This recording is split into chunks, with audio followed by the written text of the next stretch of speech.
The higher you go, the greater the risk of injury. Ask yourself, am I training for fitness? If you're training for fitness, don't even think about it.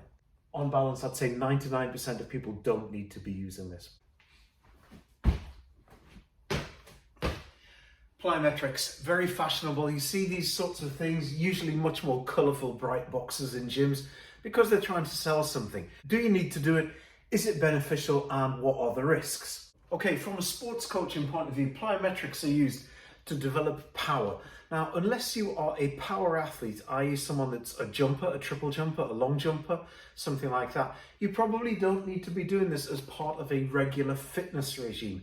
And the fact is that the risks go up exponentially with the height of the box that you're jumping up and down from. Now, you've got to consider as well that training consistency is really important. So if you're injured, you are not training.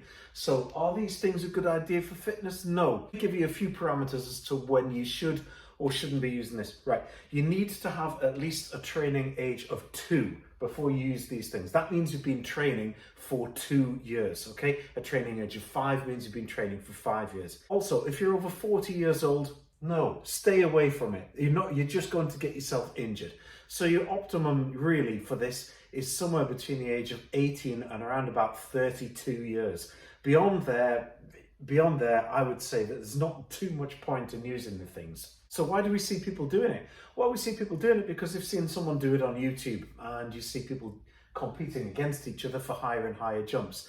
But you've got to consider, what is the purpose of the training that you're trying to do? If you're trying to get yourself injured, well, there's very few ways that are better than plyometrics. Let me give you a little bit of history of these things. Well, the Russians actually experimented with how high you would have to jump down from to get a benefit. And a small box like this, around about 30 to 50 centimeters, you do get a benefit from doing that. You don't get any additional benefit for jumping from a box between 50 and 80 centimeters. You've now then got to go up to an 80 centimeter box and then up to 1 meter 20, but there's no actual gain between 80 centimeters and 1 meter 20. So you should, if you're going to be doing this, be jumping at 30 to 50 centimeters or at 80 centimeters, but not beyond that. But there are some further gains to be made further up.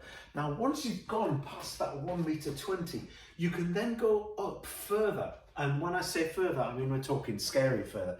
We're talking 2 meters 70 up to 3 meters 20. And within there is a very large gain in the response of the stretch shortening cycle, which is what gives you real power. So it's not unusual to see jumpers jumping off something that is a platform that is 9 feet high. That's the height of a single-story house. That's a long way down. I used to do them myself when I was much younger, but there's a risk to it. Now, not only that, but the Russians actually then experimented further, and they found there is, in fact, a further height at which people can still get benefit. And that lies around about the 4 meters 80 to 5 meters 20.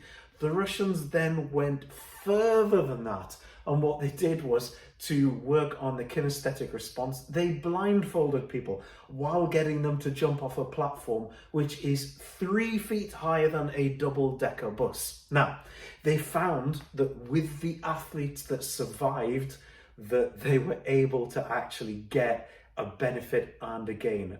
But here's the point: only 1 or 2% of them actually survived. The rest got injured.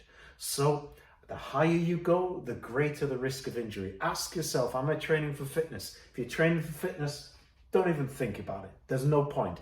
If you're not training for power or you're competing, there is no point. If you're a competitive sports person or athlete and you're between the ages of 18 and 32, you're not injured, and you've got a training age of 2, and I'd prefer 5 years, yeah, plyometrics are going to be good for you. But please do be careful when you're using these things. I know that they're pretty, but make sure that they're stuck down properly, they're not going to move, and make sure you've got good technique, you're fully warmed up.